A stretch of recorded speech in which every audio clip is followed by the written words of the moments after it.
Hey guys, thanks for tuning into the show. Don't forget to hit that subscribe button.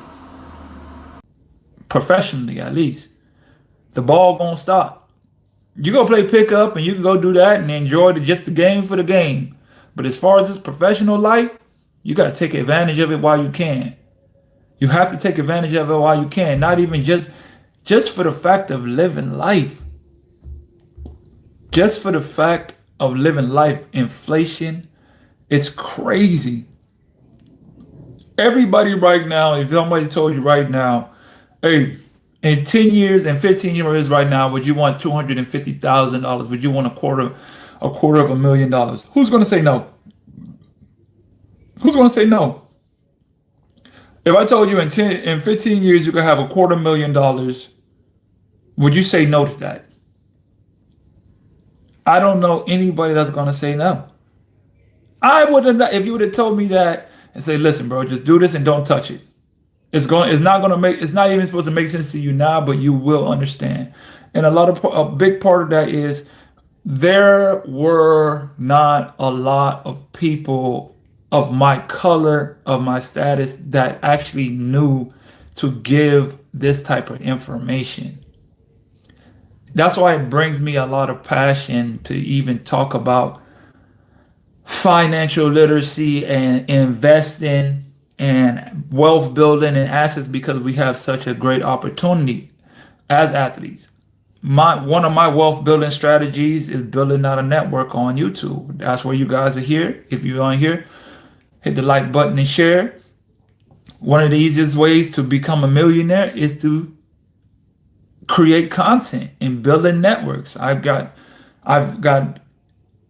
digital assets. I got intellectual property. I got content. This is what I'm building as a generation of just wealth building, because I got the time. I did practice. I'm done with practice, and now I get to get on here and actually do something that actually builds real money and real assets, real time assets that I get to build. But how many athletes are doing that? None of them are even taking the step to do that, because they ain't have. To be honest, I don't even. Up until EYL trapping, Chris Sane, Wall Street Trapper, these new age financial literacy coaches and stuff like that, there was nobody. I ain't never seen no black person talk about no getting money, like wealth building. It was rappers. Yeah, I can't even say movie stars, because I just grew in my era. All we did was grow up on Yin Yang Twins, Lil Jon, Gucci Mane, Yo Gotti. I went to school in Georgia, so Roscoe Dash, Versace, Migos when they first came popping. When Migos first dropped Versace and Drake jumped on the beat with Versace, it was a cultural movement. Versace, Versace, Versace, Versace, Versace, Versace. You're talking about a fashion brand. Do you know who owns Versace? Do you know who Bernard Arnault is? At one point, he was the second richest person in the world, because he owned all the luxury clothing goods that we sit and rap about and go viral and go big, and rappers become big. So what do you think we want to do? I gotta get that Versace as well, because that's what they rapping about. Drake and Migos talking about Versace, Versace, Versace. No one ever said, do you know who Bernard Arnault is? The guy that actually owns Versace, the guy that was actually the second richest person in the world at one time recently. You know why? Because of the clothing, luxury clothing. You know who buys it the most? Black people. It is what it is. Basketball tunnel vision. The game consumes identity, leaving no off-court growth. The solution to this: develop business skills while you're playing. Like I said, bro, you get tunnel vision. You get so focused on the game that you think I can't focus on nothing else. That is a lie. Anybody tell you only focus on basketball while you're playing and don't focus on building assets and focus on business skills and things like that, they fed you a lie that's going to hurt you for the rest of your life. They fed you a facade that's going to hurt you for the rest of your life. Don't get it twisted, bro. As a going on 13 years, 12-year professional basketball player, if I would have started focusing on my business, it would not have stopped me from playing 12 years. Because I could tell you what, every time I had free time, you know what I was doing? 2K. I was on 2K. I was on 2K. I was playing Call of Duty. I was playing Assassin's Creed. That was one of my favorite games. Make sure y'all hit the like button and share. And that was one of my favorite games. Assassin's Creed. 2K was definitely, I was working on my player, spending on VCs. I did all of that. And you know what? I got close friends right now to this day that still play 2K all day. And I say, hey, bro, if we're going to play 2K, at least stream. At least use your likeness of being a pro basketball player to use it to generate income. Because create you a YouTube channel, create you a Twitch, connect both of them, stream, and use that to build, use that as a money generating income to put into assets so when you're done playing basketball. Because there's certain things that's going to give you a high level of income at a time. The rest you got to build. You didn't wake up, you didn't just start being a professional athlete at the age of 12. For most American basketball players, you had to go through college.